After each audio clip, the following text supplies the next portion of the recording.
only barnaamijkan wuxuu noqon doonaa barnaamij lagu taageerayo xildhibaanada labada beelood Biimaal iyo Surre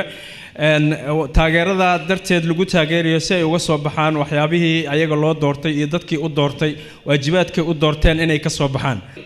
waxaan leeyahay xilkiina ilaahay adduunkana idinku asturo aakhirana Allah idinku janneeyo xilka leedin dhiiba ilaahay idinku asturahana idinku nabadgeliyo ilaahay idinku nabadgeliyo idinku caafimaad idinku asturo cimri dheer iyo caafimaadna Allah idinku siiyo walba Soomaaliya xaq wuxuu leeyahay maxaa xuquuqdiisi dadka laga dhooro waxa laga rabaa dadka meesha bulshada meesha degan tahay inay wax ka qabtaan meesha ceel u baahan meesha iskool u baahan meesha isbitaal u baahan meesha dib u baahan horta waxaan u hambalyeynaa dadkan xildhibaanada oo ku hadlaya magaca qowmiyadda anaga hadii marka ugu horeysa ay noqoto Soomaali waxaan curudkeeda waxaa sharaf weyn noo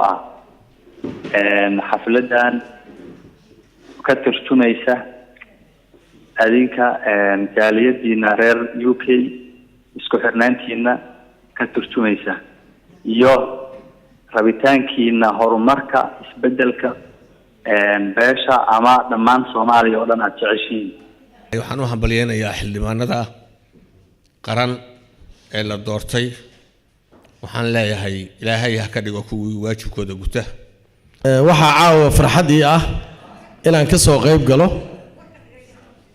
xildhibaanada beesha Surre iyo Biimaal waxaan uga hambalyeynayaa xildhibaanada beesha Direed iyo beesha Surre iyo Biimaal isku jiraan marka insha Allah shucuurkiina iyo ma aragtay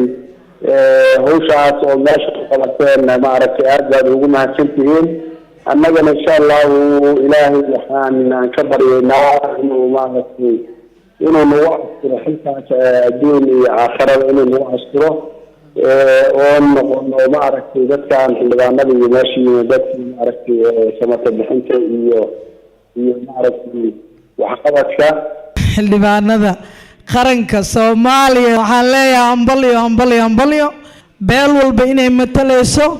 ama ay ku dhaaratay inay dadkeeda u danqato aynan sameynin in ay ayada kaliya isku ekaysiiso xilka ee loo doortay waxaan balaqaadeenaa in barnaamijka iyaga ugu horeeya uu noqdo mid aan ku reeqnaan ku faraxdaan oo taadana leeyahay wixii la idin idmay waad kaga soo baxdeen waan idinkaga mahad celinayaa mar walbaba xasuus gaara iyo ujeeday ku leebaysaa wadnahayga oo sheegaysa in aad mar walba tihiin laga walaalayo marna dadka ku kala jiraan Allah subhanahu wa ta'ala magaca xildhibaan ma aha magac yar waxaad u noqoteen dadkiina